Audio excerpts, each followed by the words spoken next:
for the meet and greet. Meet and greet.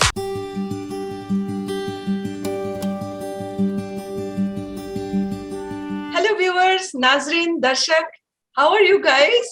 So today is Asavari's meeting show number 10. I cannot believe that, we just started this channel and it's been like 2 weeks, a little bit more than 2 weeks, I guess. And today we are doing the 10th episode.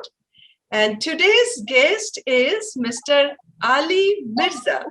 So please meet with Mr. Ali Mirza. He is a very successful businessman. He's the CEO of his own company. And also, he is the community activist, columnist, and a very good speaker.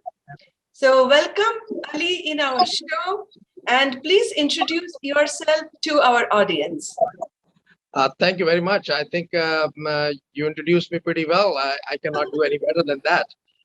But just to give some information about me, I came to America in 1984 as a student, went to University of Bridgeport in Connecticut, and in 1988 graduated in international relations with political science. I have my own business, a couple of businesses. Actually, one is a consulting agency for business and political and PR work, and the other one is insurance agency. And I'm also founder of the Americans of Pakistani Heritage, Inc., which is a CBO, community-based organization, not-for-profit. And, we do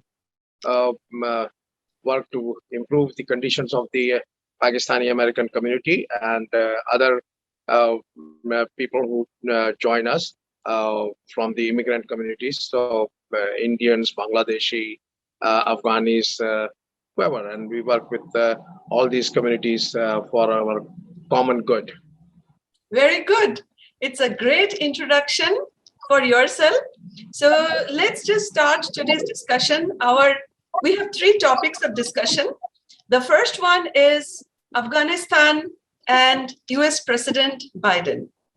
So Ali, my question to you would be that what do you think about the future of America and future of Afghanistan? Because the way our president, Mr. President, has handled this entire situation, it's a little bit, actually, it's really chaotic over there.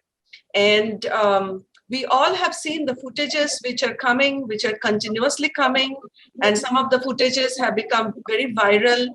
So the entire situation of the Kabul airport, the recent bomb blast there, the release of the prisoners by the Taliban, USA had to take a very important decision of a complete withdrawal of the troops from Afghanistan, because USA has spent like $2+ trillion, and it's really shocking to see the outcome that after training the 300,000 Afghani troops and spending more than $2 trillion in Afghanistan, I mean, in 10 days, the Taliban, they took over Kabul and the entire Afghanistan, and the USA, also Great Britain and several other countries, they have to leave.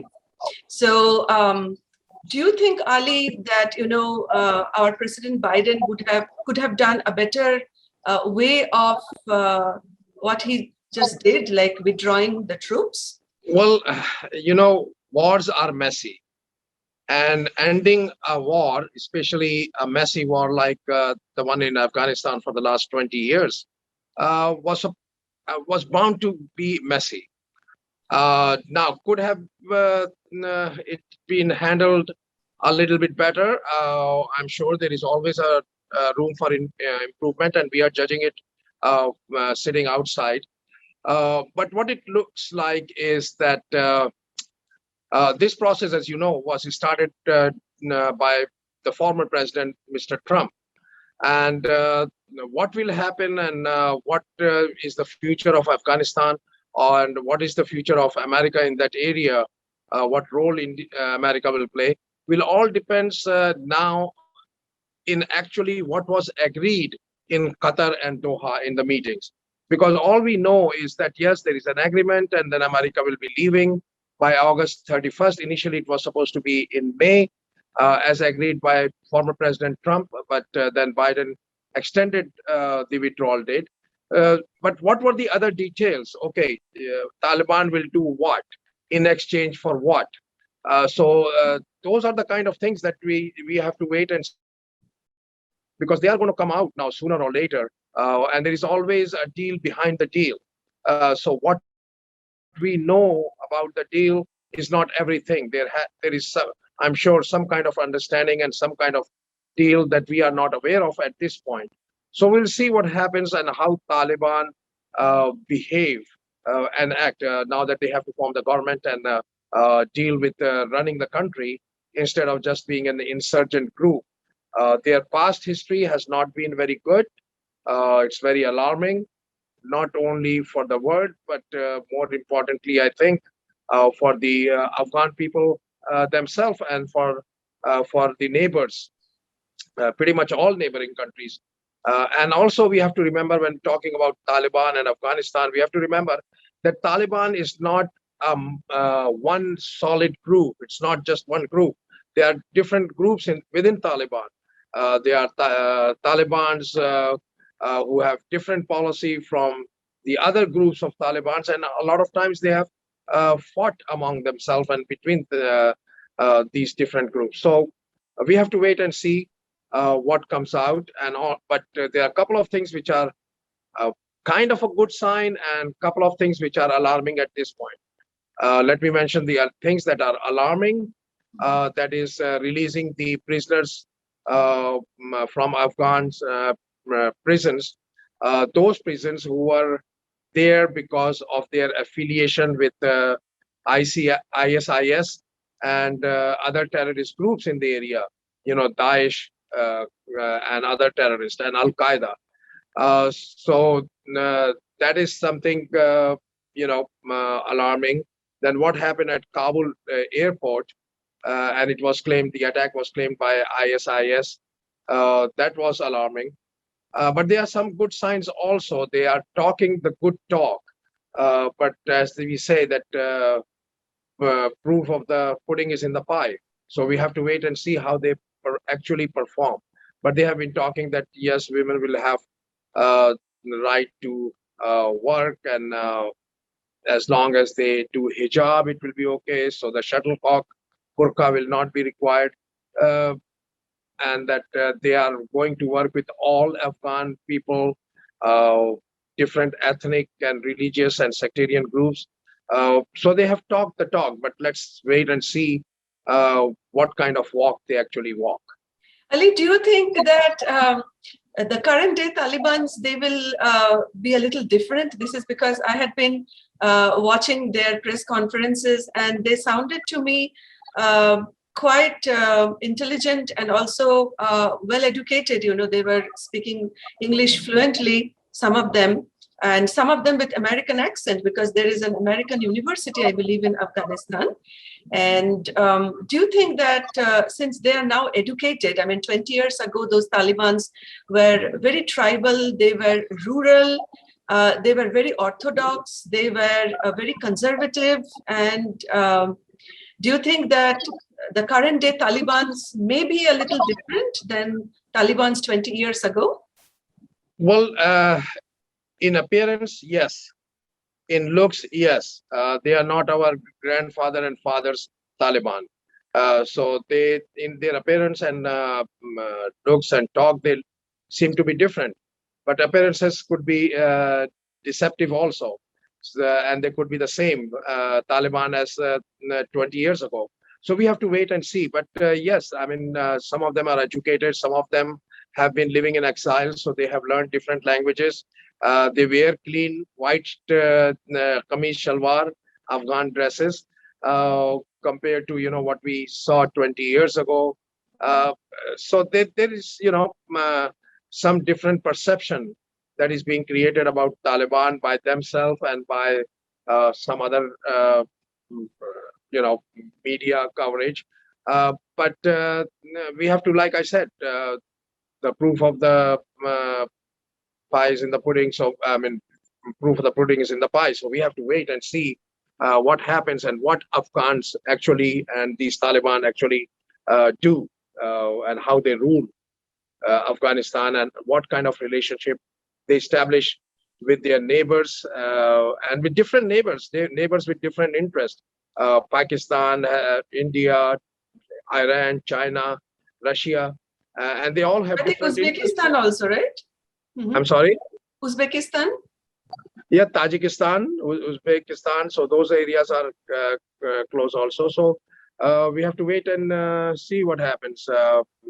But obviously, there was some kind of a deal, and the way Ashraf Ghani left Kabul, the way the so-called 300,000 army of Afghans, which I doubt there was ever a 300,000 strong Afghan army. I think because of the corruption, a lot of money was being, I think, diverted to other uh, benefits, uh, maybe individual benefits or whatever.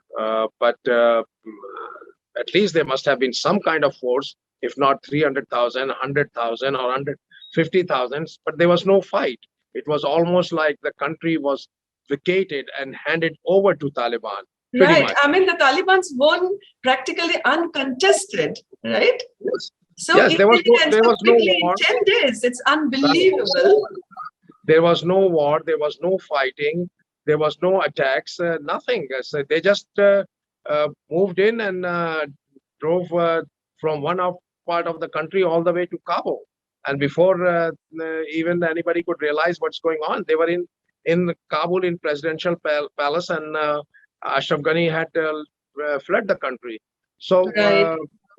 Do you so think that Mr. Biden could have handled it in a much different way? I mean, there is a complete chaos there right now in Afghanistan. Well, like I said in the beginning, there is always room for improvement. So and hindsight is always 2020. So now all that has happened in the last 10, 15 days or 20 days, we can say that yes, it could have been handled better or properly. But like I said, wars are messy, and there is messy wars end up in messy ways, and things happen. So what happened at Kabul airport, and about the evacuation and the people who are left behind, sure, there should be steps taken to make sure that they are safe, and they can leave the country if they want to. Right. So let's talk about the second mudda, the second issue of our conversation and discussion today, which is Professor Sanders versus our Commander-in-Chief. So like you, I always have had admired Mr. Sanders, the way he talks, the way he delivers his speeches. His points are really point-wise, and he knows that what he's talking about. So it really attracted me, but it was the unanimous decision of the Democratic Party to choose Biden among all the contestants of the presidential debate. And Biden was the projected winner, and then he is the winner, and he became our commander-in-chief. So in your opinion, if Mr. Sanders would have been the commander-in-chief, then how he could have made a difference in handling the entire situation of Afghanistan and our current economy? Sure. Well, my opinion will be a little biased because I am not just a Democrat. I'm a Bernie-crat. I supported Bernie Sanders. When he ran against Hillary Clinton, and I supported Bernie Sanders this time around also. And for the same reason that you have said, he's very articulate. He has very clear policies, and he has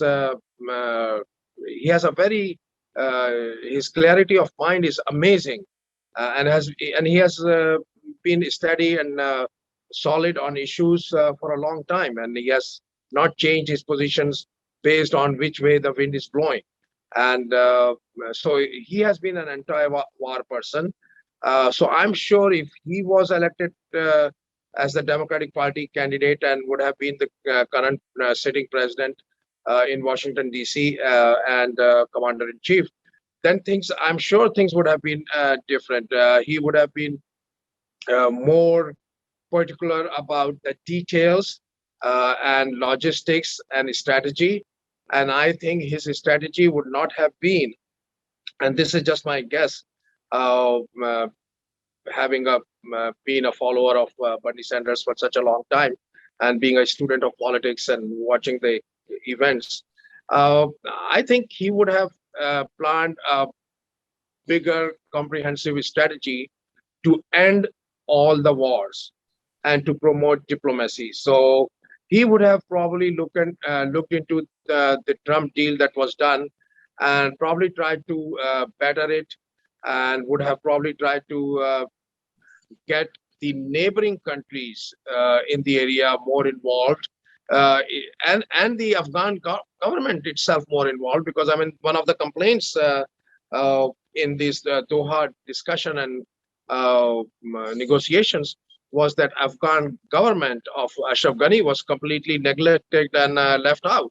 So I think Bernie would have definitely been much better. He has more knowledge and grasp on such issues and knows how to articulate his policies much better than Biden can ever do.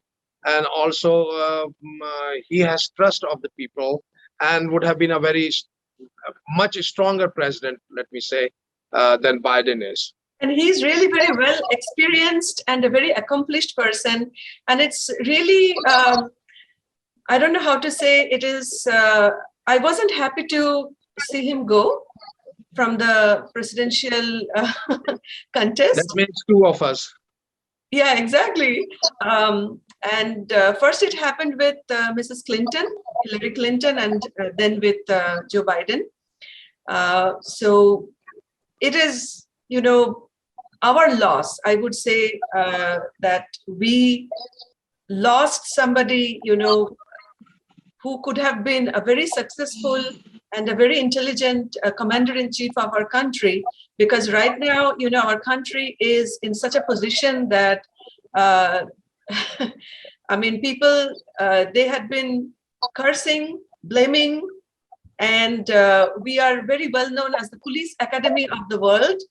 And I don't know what we gained from all the wars, and especially the 20 years in Afghanistan. We lost our men, we lost money. I mean, it's $2 trillion, more than $2 trillion, and then, there is no outcome. So that's really a tragedy. And I wish, just like you, that if Mr. Sanders was our commander-in-chief, then he would have definitely dealt the current situation in a much better way, and there would have been less or no chaos. Right. Well, Biden is a very experienced person also. He has been in the Senate for such a long time, and he has been vice president for former President Obama. And he had different of opinion even when he was vice president during Obama's presidency. And he wanted to bring Afghan troops out at that time. And he's an experienced person also. But, experience alone is not everything. You have to have a full grasp of the issues, have the knowledge and determination, and know what you want. It cannot be a half-hearted policy. I mean, ending the wars is not cannot be in bits and pieces, especially in Middle East and Southeast Asia and in that part of the world. And then the drone attacks. I mean, when somebody makes a mistake, then if that somebody would make more mistakes to rectify the mistakes, then it becomes a pain, because the recent drone attack, which Biden claimed that it has killed the ISIS, camp. But, I mean, when a drone attack happens, there are many innocent people who die. There are so many casualties. So what would you say about that, the US drone attacks? See, I don't think people liked Taliban that were there 20 years ago. The problem is that the way America and the West and others handled the Afghan war or the so-called war against terror and fighting these Talibans was in such a bad way. I mean, it was very non-professional, and instead of killing the real terrorists and real culprits, they killed so many innocent people in drone attacks and otherwise. And also, there were reports of some rogue uh, officers who also did terrible things, not only in Afghanistan but in Iraq also, in different prisons. We all know about that. That such things happen, and now to continue the same kind of mistakes and to say that we one day claim that we hit the suicide bombers, like about half a dozen suicide bombers, they were who were going to uh, commit some terrible acts of terrorism, and then one day later to find out that those who died were civilian and children. Uh, it's just mind-boggling. So definitely, I don't know what is going on with It's our actually intelligence. heartbreaking. It's Yes, actually definitely it is, heartbreaking. and that's why people, even though people were against Taliban, and I'm not talking about the current Taliban, I'm talking about those who had occupied Afghanistan 20 years ago. Even though people have been against them because of what they did and their policies towards minorities, different religious sects and other religions, and women and children and girls, uh, and even men. So, but the way American West handle these, their actions and their occupation and their fight, it made it impossible for a person of consciousness and fair mind to be on the side of America and the West. Right. What do you So say? the last part of our discussion, I know this half an hour just flies. It flies. Right. So the last part of our discussion is about ex-governor Mr. Andrew Cuomo. So we all know that Andrew Cuomo did a lot for New York. You know, this $15 increase of the minimum wage, and handling the Sandy storm in such a great way, then the COVID control, then he had been consistently and constantly trying to impose more stricter gun laws, and also he is a pro for the LGBTQ plus community. So in spite of all that, you know, we know that his sex scandal, it has been an issue for which, you know, Mr. Cuomo had to resign. And Kathy Hochul, she is the first female governor of New York. So how can you, what is your opinion about Mr. Cuomo? Because Mr. Cuomo has studied law, so he knows law very well. Do you think that studying law so well, a person can involve himself into so many serious allegations? What do you think, Ali? See, we all know what is against the law. We all know, and everybody knows that killing is not good, stealing is not good, but these things happen. So knowing the law, either as a professional person or just, from common knowledge, has never stopped people from committing those crimes or those things that are against the law. Now, whether Mr. Cuomo committed all these things that he is accused of, he hasn't been proven guilty in a court of law as of now. So we don't know. But the evidence is very heavy against him. There's so many women who came out, and then the Attorney General's report also came out against him. So, I don't know, to me, it is pretty much a closed chapter because I don't think he has a political future anymore.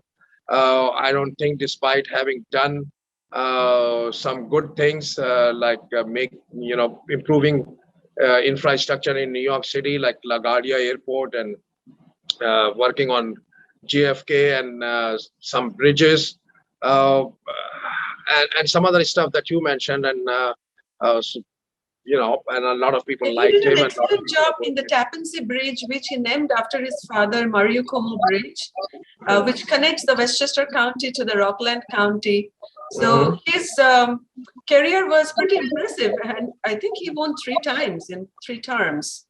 So Right. in spite of all these things, he was actually, his name came up for the 2024 presidential contest. And then this thing happened. So do you think that it may be some kind of conspiracy against him, or do you think that maybe it's real? Well, in politics, you are always suspicious because I mean, when you are in politics, you really don't have any sincere friend. I mean, you just have political allies and you have political opponents. So who knows? But the point is, well, his name had come in 2020 elections, like you said, that he might run. Uh, and 2024, yeah. and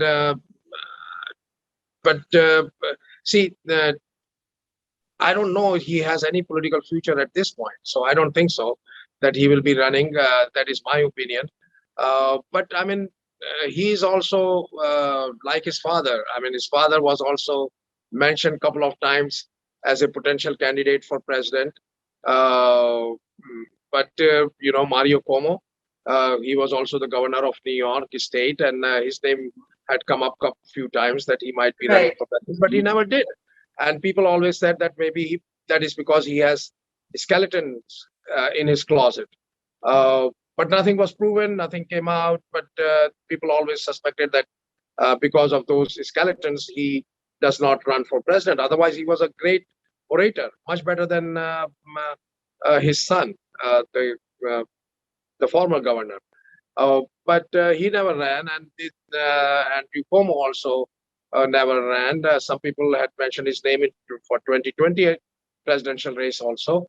And after when the COVID happened, some people were, talking about his political future in very glorified manner. But I don't think so that it is I really possible. used to update his COVID updates, and also he was very inspiring. He used to always, through his speeches, tell us that don't lose your patience. It should be fine. Be strong, New York strong. So I liked the terms that he used, to keep There us was some inspired. Mhm. the way he handled COVID crisis, but then also at the same time, the seniors were it is said that they suffered because of him. The nursing home scandal came out during the COVID crisis. Then also his book deal issue came out, and it was like one thing after the other. Why it happened? But these things already there, but nobody was talking about it. And then all of a sudden, everybody started to talk about it because of the sexual harassment scandal that and stories that came out. I don't know. I mean, only time will tell. But Right. you know, it is sad when such things happen because I mean, Yeah. When he was the somebody's governor. political career, I mean, it may not happen again that Andrew Cuomo will run for any post. Yeah, So, we live in Me Too era. This is 2021, and we are going into future. So I don't think it is possible. If it was like 70 years ago or 80 years ago, maybe by some stroke of luck, he would have been able to come back into politics. But look what happened to Spitzer, who was the governor before him, and Spitzer has had an scandal, and he tried to come back in politics, ran for New York City mayor of the New York City, and look what happened. He went nowhere. So we live in a different time, and gladly so, and positively so. So I'm sure that people are aware, and when so many number of women come out and accuse a sitting governor of such harassment. It's shame. It is It's bad. very shameful and it is extremely embarrassing It is, and it for is the Democratic Party. Yes. right, and it is sad also because it is a position of trust. Being governor is a position of trust. I mean, how many people have their daughters, and how many people have their wives, and how many people have their mothers working in his administration? So they trust that okay, he's the governor, he's supposed to do the right things, but then these things come out, so it is really tragic. And uh, I think it is a closed chapter, and I think we should move on. Exactly. So, Ali, as a closing statement, what would you like to tell our viewers as a closing statement? Well, my point is I'm very much anti-war person. Okay, I like everyone to live in peace, regardless of our different religion, culture, racial backgrounds, and uh, we are all human beings. So we should live in peace, and diplomacy is the answer. So I'm very much against war. So I'm happy that at least this Afghan chapter has the war part of it may have ended, although God knows whether we will achieve peace in Afghanistan or not, only time will tell. But I think we have to now look towards ending our involvement in Syria and Iraq, and work towards peace in Yemen, where hundreds of thousands of children are dying. Also in Palestine. Yemen, Palestine, and other places, we have to make sure that people get their human rights, and democracy cannot work if we want democracy and human rights for one group of people and deny the same rights for other group of people. So we all should have those rights, and we should respect these rights for all human beings. So I hope that peace will come to Syria, Iraq, Palestinians, and young people of Yemen and other places. And our involvement, our soldiers will come home, and our military involvement in those areas will. And the economic loss due to the wars. I mean, the Sure. current job situation, unemployment rate, and that kind of has increased the crime, including the Sure, domestic sure. violence. So, Right. yeah, I mean, if there is no war, I believe that the economy would be in a much better position. So, any ending note about the progress in economy, the future of America? Well, they have passed this $3.5 trillion infrastructure deal. So let's see what happens if it is implemented properly, and money is not wasted, and is created and is used to create jobs, well-paying jobs, new jobs in the field of energy, green energy. Then yes, I hope we will, better the economy. And whenever the economy is good, the racism goes down, anti-immigrant feelings goes down, crime goes down. So I'm looking forward to a bright future because I'm an optimist person. So I believe. I know positive thinking, optimism are more than welcome. And thank you so much, Ali, for giving Asavari your valuable time. And I will invite you again.